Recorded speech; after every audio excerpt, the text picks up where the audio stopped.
मैं हूँ लोकेंद्र सिंह और आज हम देखेंगे एनसीईआरटी हिस्ट्री क्लास 9th का 3rd chapter Nazism the end the rise of Hitler. मतलब इस चैप्टर में हिटलर के बारे में पढ़ेंगे। हिटलर की एक फ़ोटो दी हुई है, ये रहा हिटलर जो बीच में है, इसके बारे में पढ़ेंगे।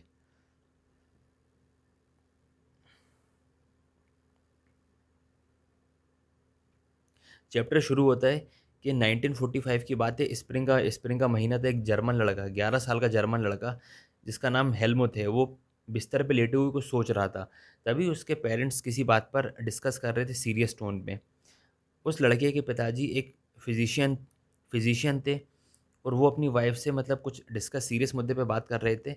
वो बात ये कर रहे थे कि मैं अपनी पूरी फैमिली को मार दूँ या मैं खुद सुसाइड कर लूँ, इस बारे में बात कर रहे थे। और वो लोग हमसे बदला लेंगे जो हमने अपंगों के साथ और ज्यूस के साथ करा है। और हेलमुथ और अपने पिता के साथ अगले दिन वो कुछ टाइम स्पेंड कर रहा था और ये टाइम जो था ये अपने पिता के साथ हेलमुथ का लास्ट मोमेंट था, मतलब लास्ट टाइम था जिसमें वो खुशी-खुशी एन्जॉय कर रहा था, गाने वगैरह गा रहे थे अपने पिता के साथ। और बाद में हेलमुथ हेलमुथ हेलमुथ के फादर ने अपने आप को सुसाइड मतलब अपने आप को मार लिया था, सुसाइड कर लिया था ऑफ़िस में।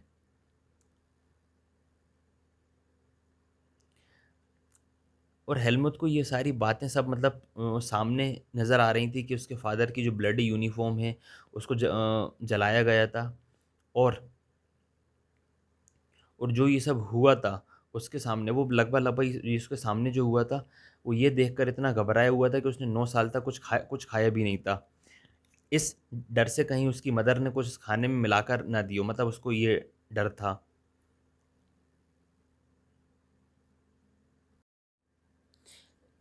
ये जो सब हो रहा था, हेलमुट को इसके बारे में समझ में नहीं आ रहा था कि क्या हो रहा है, क्या क्या चल रहा है। बट रियलिटी ये है, हेलमुट के जो पिता हैं वो एक नाज़ी थे और एक सपोर्टर थे एडोल्फ हिटलर के। हिटलर के बारे में हम सभी ने सुना होगा, नाज़ी और हिटलर के बारे में। वो हिटलर जर्मनी को एक पावरफुल देश बनाना चाह रहा था और पूरे यूरोप को अपने कब्ज़े में करना चाह रहा था। हिटलर ने ही ज्यूज़ को मरवा दिया था। मतलब ज्यूज़ मतलब यहूदी होते हैं। कई सारे यहूदियों को उसने हिटलर ने मरवा दिया था। ये मतलब 1-2 किस्से नहीं हैं। इसके पीछे पूरा दुनिया है, इसके पीछे पूरी दुनिया की पॉलिटिक्स है इस कहानी के पीछे। Let us try to understand. अब जानते हैं नाज़िज़्म के बारे में, नाज़िज़्म क्या था और हेलमुट के पिता ने अपने आप को गोली क्यों मारी थी और उनको किस चीज़ का डर था।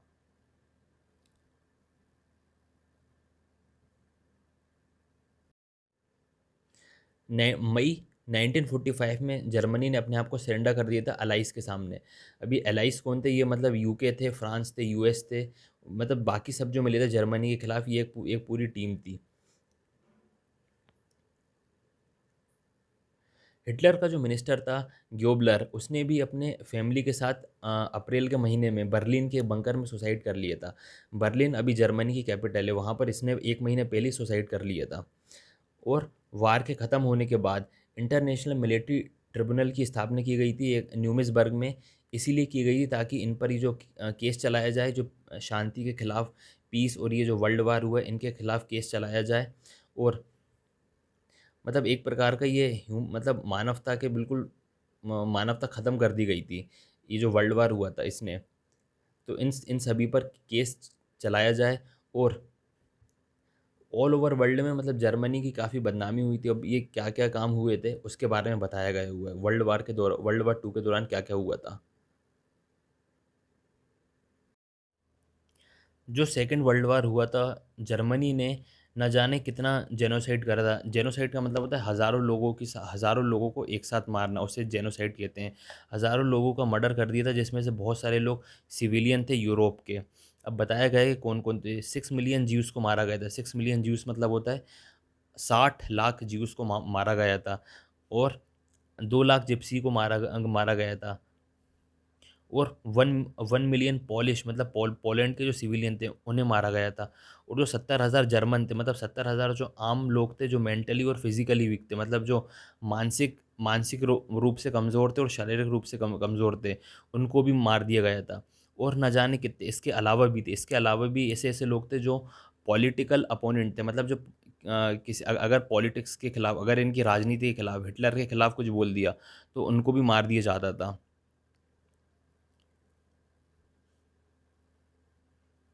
और इन्हें मारने के लिए एक ऑश ऑशविट्स नाम की एक ऑशविट्स मतलब एक प्रकार का एक चेंबर बनाया गया था, गैस चेंबर, जहाँ पे ऐसे मतलब एक साथ हजारों लोगों को मार दिया जाता था।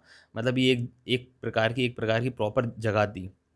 और ये जो जब वर्ल्ड वार हो गया था, जो न्यूरमबर्ग में एक जो अदालत बनाई थी जिसमें से सिर्फ 11 लोगों को ही 11 नाजियों को ही डेथ की सज़ा दी थी और बाकी लोगों को उम्र कैद की सज़ा दी थी।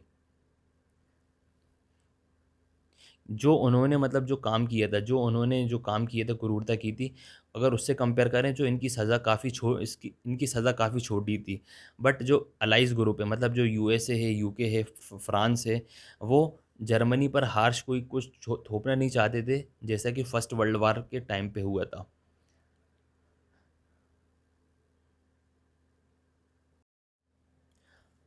सबको ऐसा लग रहा था कि जैसा फर्स्ट वर्ल्ड वार में जर्मनी ने एक्सपीरियंस करा था, उसका ही ये जो रिजल्ट है, नाजियों ने जैसा फील करा था, नाजियों को जैसा एक्सपेरिमेंट हुआ था, एक्सपीरियंस हुआ था, उसका ही ये रिजल्ट है। अब वो एक्सपीरियंस क्या था आगे दिया हुआ है।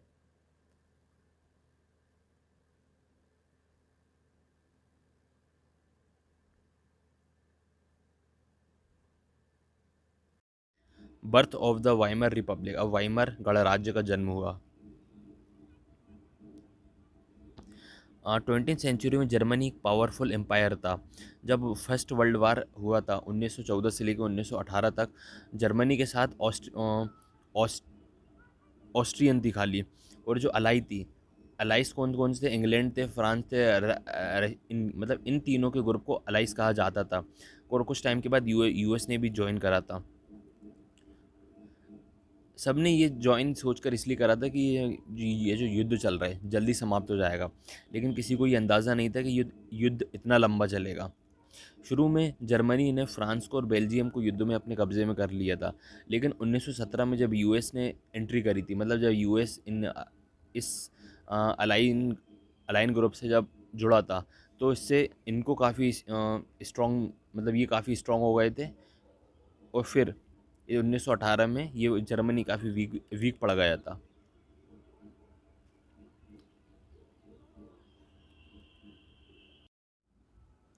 जर्मनी की हार हुई और राजा ने अपनी जो राजगद्दी थी उसे एब्डिकेट कर दिया। एब्डिकेट का मतलब होता है किसी चीज़ को त्यागना। तो राजा ने अपनी जो राजगद्दी थी उसको त्याग दिया था। अब जर्मनी की गवर्नमेंट के पास, जर्मनी की जो पार्लियामेंट थी उसके पास एक नई अपॉर्चुनिटी थी कि अब दोबारा से एक नई ज़ीरो से स्टार्ट करें। फिर वाइमर में नेशनल असेंबली की मीटिंग बुलाई गई। वहाँ पर डेमोक्रेटिक वहाँ पे मतलब डेमोक्रेटिक कॉन्स्टिट्यूशन पर दोबारा से काम किया गया। डिप्टी पार्लियामेंट आए, और जिसको रेस्टेक भी कहा जाता था। और ये किस बेसिस पे हुआ था, ये इक्वल मतलब वोटिंग के बेसिस पे हुआ था। और इस वोट में महिलाओं को भी वोट देने का अधिकार था। मतलब महिलाओं से किसी प्रकार की ऐसा नहीं था कि महिलाएं नहीं दे सकती, महिलाएं भी दी। जर्मनी के बहुत सारे लोगों को ये जो नया रिपब्लिक था वो बिल्कुल पसंद नहीं आया। पहला तो ये था कि जर्मनी की फर्स्ट वर्ल्ड वार में जो हार हुई थी, और उसके साथ साथ मतलब हार तो हो गई, मतलब एक तो हार गए, और ऊपर से जर्मनी पर बहुत सारी संधियाँ थोपी थोपी गई थी। संधियों मतलब किस टाइप की संधियाँ थी? 1/10 पॉपुलेशन जर्मनी की, 13% टेरिटरी मतलब होता 13% ज़मीन, 75% आयरन और 26% कोयला, फ्रांस, पोलैंड, डेनमार्क और लिथुआना को देना पड़ा था जर्मनी ने। मतलब जर्मनी ने इन कंट्री को अपना ये सब पार्ट्स दिए थे। और इसको माना गया था कि जितना भी ये जो नुकसान हुआ है, वार हुई है, हिंसा हुई है, और जो वार हुआ है, वार गिल्टी कोशिश मतलब होता है जर्मनी को ही इसका जिम्मेदार ठहराया गया था। और इसके साथ साथ जर्मनी पर ये भी फोर्स किया गया था कि 6 बिलियन पाउंड, मतलब होता है इसका एल एल मतलब बना, इसका मतलब होता है पाउंड, 6 बिलियन पाउंड इसने दिया था। और 1920 में, और ये जो रिच राइनलैंड है, ये अलाइन आर्मी के पास ही थी। अलाइन आर्मी मतलब होता है वही अपना यूके, फ्रांस, यूएसए, इन सब के पास थी। वर्सेली में जो हुआ, मतलब वर्सेली में जो हुआ इसके ज़िम्मेदार वेबिनार रिपब्लिक को ही माना जाता था कि मतलब इतनी सारी संधियाँ एक्सेप्ट कर ली, मतलब न्यू जो वेबिनार था। The effect of war. अब ये जो युद्ध हुआ था, फर्स्ट वर्ल्ड वार हुआ था, इसका इम्पैक्ट क्या क्या पड़ा था। मतलब इन देशों को साइकोलॉजिकली और फाइनेंशियली प्रॉब्लम झेलनी पड़ी थी, साइकोलॉजिकल रूप में और जो आर्थिक रूप में भी ये सब झेलना पड़ा था। जो देश क्रेडिटर थे, मतलब जो देश लोगों को उधार दे देते, बाकी दूसरे देशों को उधार देते कि यार तुम्हें ज़रूरत है, ये लो अपने पैसे, ये लो पैसे से सड़कें बनवा लो ये लो पैसे कुछ अपना काम करवा लो अपने देश में। आज उनकी ये कंडीशन आ गई, आज वो डेटर बन गए, आज मतलब उन्हें दूसरों से उधार लेने की ज़रूरत आ गई। और जो पुराने लोगों ने जो पाप किया था, और पुराने लोगों की वजह से जो न्यू वेबिनार रिपब्लिक बना था उसको पे करना पड़ रहा था। मतलब जो पुराने लोगों के कारनामे वेबिनार रिपब्लिक को उनका पे करना पड़ा था। पूरे समाज में पूरे उनकी मतलब पूरी दुनिया भर में उनको मतलब ह्यूमिलेशन फेस करा था जर्मनी के लोगों ने। उसके ऊपर से कंपनसेशन भी दिया था। मतलब ये जो वेबिनार के लोगों ने, मतलब जब वर्ल्ड वार हो गया था, जब ये पार्टी बनी थी, वेबिनार के लोगों ने मतलब अभी भी अब मतलब ह्यूमिलेशन का फेस कर रहे थे। और वेबिनार पार्टी में कौन कौन थे? सोशलिस्ट थे, कैथलिक थे और डेमोक्रेटिक थे, और उन्हें इजीली टारगेट किया जाता था नेशनल लेवल पे। उनको ये बात कहकर मतलब एक प्रकार से मजाक उड़ाया जाता था, उनसे कहा जाता था कि वो नवंबर क्रिमिनल, मतलब ये नाम रखा था उनने उनको चिढ़ाने के लिए, ह्यूमिलेट करने के लिए। और इससे चलता रहा 1930 तक। और इससे क्या हुआ, इन पॉलिटिकल मेंटली भी इन पर असर पड़ा था।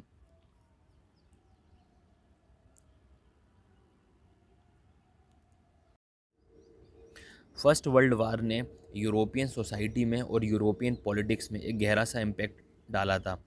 अब जो है यूरोपियन सोल्जर्स को अब सिविलियन से थोड़ी ज़्यादा रिस्पेक्ट मिलने मिलने लगी थी। उनको थोड़ा सा ऊपर मानने मानने लगे थे जो आम सिविलियन थे। और जो पॉलिटिक्स हैं और जो पब्लिकिस्ट हैं वो इस बात पर जोर देने लगी थी कि पुरुष को एग्रेसिव होना चाहिए, स्ट्रांग होना चाहिए और मस्कुलाइन होना चाहिए। और जो मीडिया है बहुत ज़्यादा ग्लोरीफाई करने लगी, इस चीज़ को बड़ा चढ़ाकर बताने लगी। बट रियलिटी ये है कि जो हमारे सोल्जर हैं वो मतलब इतने ज़्यादा खुशहाल वैसे नहीं थे। वो एक मतलब बहुत ही ऐसी जगह में रहते थे, मतलब ऐसी जगह पे थे जहाँ पे चूहे मुर्दों को खा लिया करते थे। मतलब इतनी टफ सिचुएशन में थे वो। पॉइजनस गैस को फेस करते थे। मतलब दुश्मनों की जो गोला बारूद होती है उसको भी फेस करते थे। और जो रैंक हुआ, मतलब अपने जो साथी होते हैं, जो अपने ग्रुप के लोग होते हैं, उनको कभी कभी मरता हुआ भी देखते थे। मतलब ये सब भी फेस था। और ये जो प्रोपोगेंडा था, मतलब ये एक प्रकार का, बाद में ये सारी चीज़ें धीरे धीरे धुंधली हो गई डिक्टेटरशिप के सामने। और जो डेमोक्रेसी है अब एक नया सब्जेक्ट बन चुका था। मतलब अभी अभी देश ने ये सब फेस करा था। तो डेमोक्रेटिक लाना दोबारा से दो उस ट्रेंड को लाना वो थोड़ा सा मुश्किल था यूरोपियन के लिए।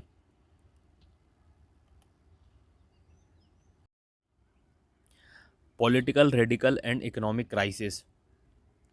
देखिए वेबिनार रिपब्लिक ने रशिया में जो बॉल्शेविक रिवॉल्यूशन हुआ था उसके बेसिस पर स्पेक्टिकल लीग स्पेक्टिकल लीग बनाई थी, जिसमें सोवियत वर्कर और सोवियत सेलर थे।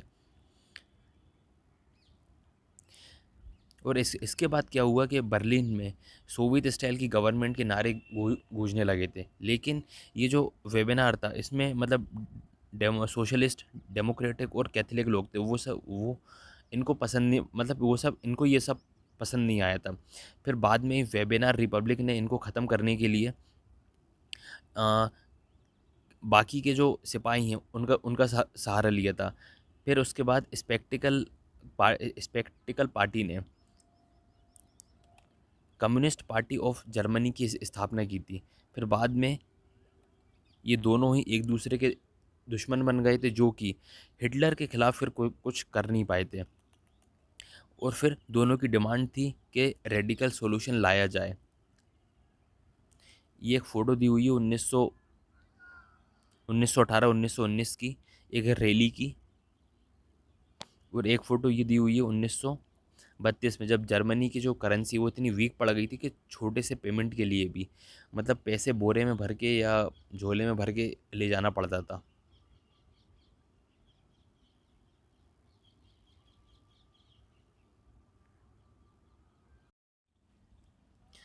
जर्मनी में 1923 में जब इकोनॉमिक क्राइसिस आए थे, तो जो रेडिकल थॉट्स पर विश्वास रखते थे, मतलब जो रेडिकल थॉट्स को सपोर्ट सपोर्ट करते थे, तो उनको उनको एक प्रकार से इस पर बल मिला। पहली समस्या तो ये थी कि जर्मनी ने जो लड़ाई लड़ी थी वो लोन लेकर लड़ी थी, मतलब जो वार लड़ा था वो उधार लेकर लड़ा था। उसके ऊपर से क्या हुआ, जब जर्मनी हार गया तो उसने पे भी करा, मतलब हर जाने के रूप में न जाने क्या क्या पे करा। इससे क्या हुआ कि जर्मनी का जो रिज़र्व है हर, तो ये जो सोना है जर्मनी के पास कम पड़ने लगा।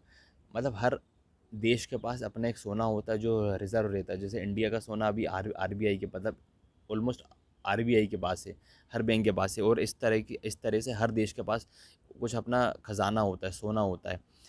जैसा इंडिया ने 1991 में फेस करा था, तो वैसे ही जर्मनी में भी ये हुआ था कि मतलब जो खजाना है समाप्त होने लगा था।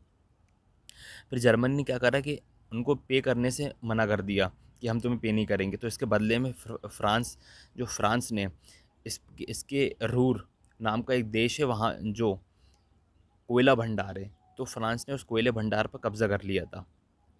तो इसके बदले में क्या हुआ, जर्मनी ने अपनी जो करेंसी है, जो भी जर्मनी में मार्क चलती थी उस टाइम पर, तो मार्क करेंसी जोर बहुत स्पीड में और तेज़ी से छापना शुरू कर दिया था, मतलब बहुत ज़्यादा छापना शुरू कर दिया था। इससे क्या हुआ कि जर्मनी की जो वैल्यू है वो धीरे धीरे गिरने गिरने लगी थी। मतलब $1 के बराबर 24,000 मार्क हो गया था। मार्क ही जर्मनी की करेंसी है। और जो मतलब अप्रैल के महीने में ऐसी कंडीशन थी, $1 के बराबर 24,000 मार्क था। और जुलाई में ऐसी कंडीशन हो गई थी कि $1 के बराबर 3,53,000 मार्क था। और अगस्त में ऐसी कंडीशन आ गई थी कि 46,21,000 मार्क हो गई थी $1 के बराबर।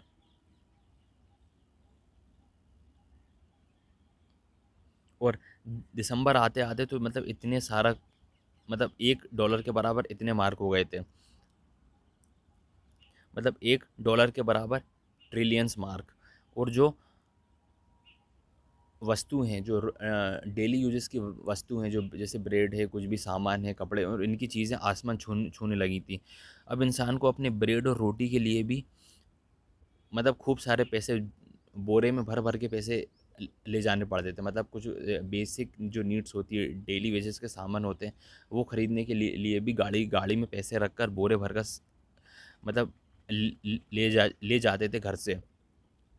और उसको इन्फ्लेशन कहते थे। मतलब जब चीज़ों की कीमतें बढ़ने लगे और हर इंसान के पास पैसा आने लगे तो उसको इन्फ्लेशन कहते थे।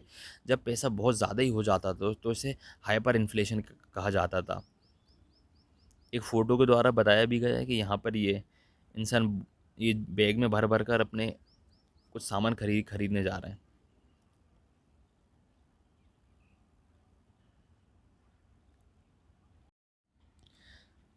जर्मनी ये जो प्रॉब्लम फेस कर रहा था, इस प्रॉब्लम को सॉल्व करने के लिए अमेरिका ने उसकी मदद की।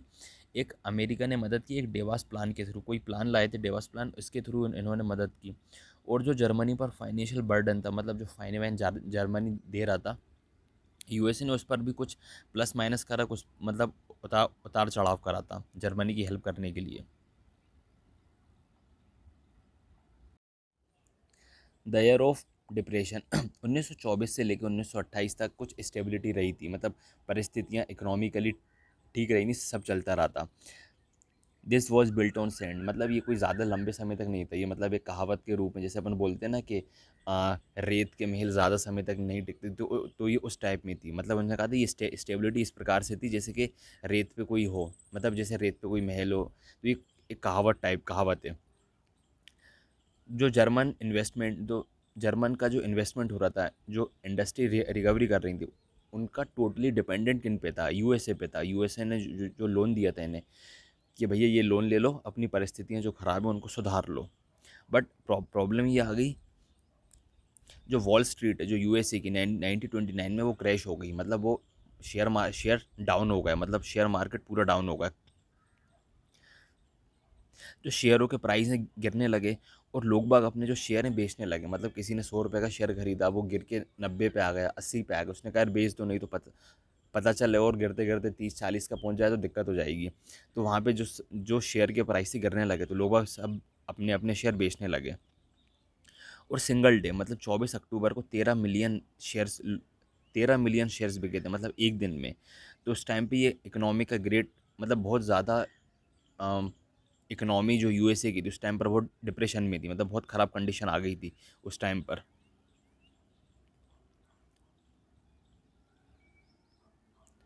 और 1929 से लेकर 1932 तक जो यूएसए की इनकम है, मतलब वो मतलब लगभग लगभग हाफ हो गई थी। फैक्ट्रीज बंद होने लगी थी, एक्सपोर्ट का इंपोर्ट एक्सपोर्ट का काम बंद हो गया था। किसानों की जो हालत है वो बहुत ज़्यादा ख़राब हो गई थी।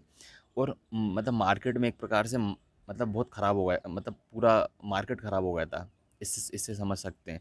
और इसका जो इम्पैक्ट है यूएसए की इकोनॉमी पर, मतलब यूएस पर की जो इकोनॉमी पर जो इम्पैक्ट पड़ा था, उसका पूरा असर जो है पूरा वर्ल्ड वाइड पूरी दुनिया भर में रहा था। मतलब यूएसए 1930 में भी बहुत पावरफुल था, अभी भी बहुत पावरफुल है। अगर आज यूएस में चुनाव होते हैं तो उसका इम्पैक्ट पूरी ऑल ओवर दुनिया पर पड़ता है। जैसे प्रेसिडेंट का अगर यूएसए में चुनाव होगा तो उसका पूरा इम्पैक्ट ऑल ओवर वर्ल्ड पे पड़ता है, लेकिन हमारे इंडिया में चुनाव होता है तो इससे यूएस में कोई फ़र्क ही नहीं पड़ता है। बहुत पावरफुल है यूएसए, तब भी था पावरफुल और अभी भी है। ये जो पूरा सिनेरियो था, इससे जर्मनी को बहुत ज़्यादा नुकसान है, क्योंकि जर्मनी खुद यूएसए पर डिपेंड था, यूएसए ने इसकी मदद मदद की थी कि एक। अब 1932 तक जर्मनी की ऐसी हालत हो गई थी, जो इंडस्ट्रियल का प्रोडक्शन था, मतलब जो फैक्ट्री पे जो प्रोडक्शन था वो 40% रह गया अगर कंपेयर करें 1929 से। एक तो वो पहले ही से वो फर्स्ट वर्ल्ड वार के बाद जूझ रहे थे इकोनॉमिक कंडीशन से। 1929 में जो भी उनकी हल्की फुल्की हालत संभली थी, अब वो 1932 में और उसका 40% रह गई। मतलब अगर किसी फैक्ट्री में एग्जांपल 100 टन लोहा हो रहा है, 1932 तक आते आते वो बस 40 टन हो पा रहा था, मतलब ये कंडीशन आ गई थी। वर्कर अपनी नौकरी खो रहे थे, या मतलब या तो उनको नौकरी से निकाल दे रहे थे, या फिर उनकी जो सैलरी बहुत ज़्यादा कम कर दे रहे थे। और 6 मिलियन लोगों को लगभग लगभग नौकरी से निकाल दिया, या नौकरी नौकरी करते लोग अनएम्प्लॉयड हो गए थे।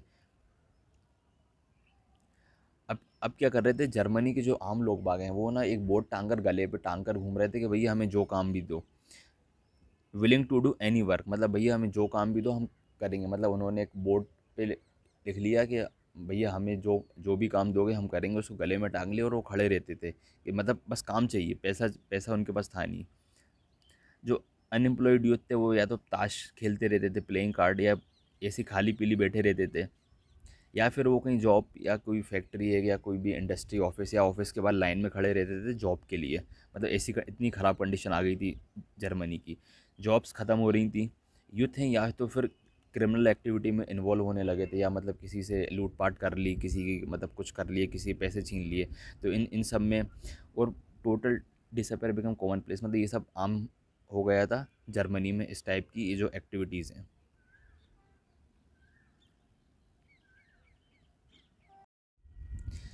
ये जो हालात थे जर्मनी में, इन इन इन हालातों ने क्या करा, लोगों को और एंग्जाइटी और फेयर में डाल दिया। मतलब और जो डर का माहौल था वो और ज़्यादा क्रिएट होने लगा। और इनकी माली हालत और ज़्यादा ख़राब हो गई थी जब जर्मनी करेंसी ने अपनी जो वैल्यू है वो गिरा ली थी। इनसे ख़राब जो मिडिल क्लास की हालत थी, उनकी काफ़ी ख़राब हालत हुई थी। जो सैलरी एम्प्लॉयड थे, मतलब जो जॉब करते थे, से अपनी सैलरी पर बेस्ड थे, उनकी हालत बहुत ख़राब हुई। जो पेंशनर थे उनको भी काफ़ी प्रॉब्लम हुई। जो स्मॉल बिजनेसमैन थे, जो सेल्फ एम्प्लॉयड थे,